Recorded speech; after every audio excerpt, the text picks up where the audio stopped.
Hi, welcome to Agency Client Finder. So I'm quickly going to go through this. So first of all, we need some source data to get some places from or some businesses from. So I'm going to use the Add API Places Data API. I can do it manually, and that's quite easy. I won't go through that one at the moment. I'll just go the quick route and go to the API Data Places. And we need to select a country, UK selected at the moment, a data source, which is default Google.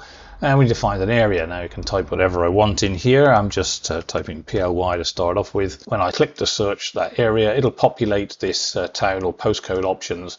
So I've got Plymouth PL1. I'm going to take Plymouth. The business type, I'm going to look for some plumbers. Okay, once I put those in, first I'm going to start a new session. So I'm going to click to import the places, and it will just go away and find those for me. And when I click to add places, it will give me a dashboard full of businesses.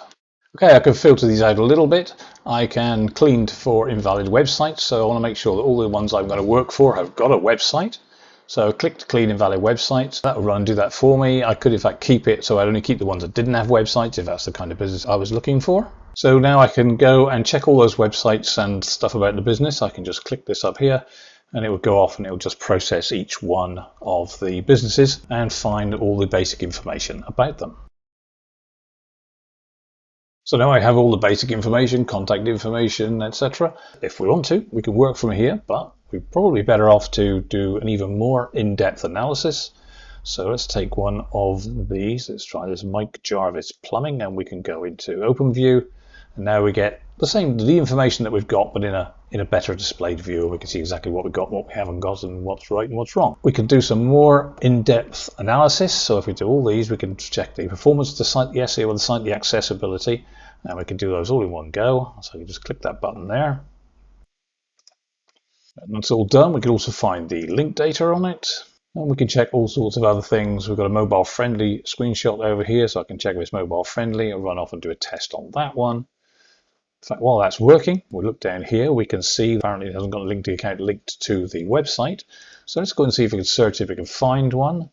Mike Jarvis Plumbing in Plymouth. That looks like that's probably the one. And sure enough, Mike Jarvis Plumbing and Heating at Gas Engineers at Mike Jarvis Plumbing and Heating Services. So that's the right one. So we can copy that up here and go back to our OpenView. And if I just click the edit button, I can update that particular element. And then we'll see now LinkedIn's all set up. And the mobile friendly check has finished, and yes, it's sure enough, it's mobile friendly, and there's a quick image of the web page on a mobile phone.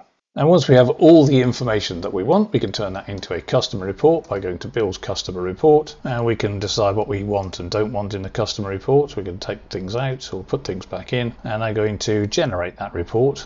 And there we are, you see it appears up here as an image. So now we've got everything done, and we've analysed everything about the business. We know exactly what we need to supply, what we need to talk about, so we can go and contact the customer. So let's go to Campaign Manager. If I open the Campaign Manager up, you'll now see we have a campaign for each of the businesses that are going on at the moment. Before we do anything else, we just want to manage the emails. So we're going to send out a series of 4 emails to the particular customer. So let's put in the business types. It's a plumbing business, and that will auto populate the emails with the details of that particular business, etc. So we just need to save that off. So we save the emails, and it's paused at the moment. We need to activate the campaign. Now we can change this and edit this particular one, but this shows you what the email is, and so it's added to it the customer business report. And it's taken us to click and book a free strategy call. That's the object of this particular email. Once we've done that, we can go to campaigns. We go to the campaign manager once again, and now we'll see what we can do. So if we take just that one business, which is the Mike Jarvis Plumbing and Heating, I can turn the email status on, and as you can see at the moment, it's now on. It says this is the first email, and it allows us to send. So it tells us yes, the action is required.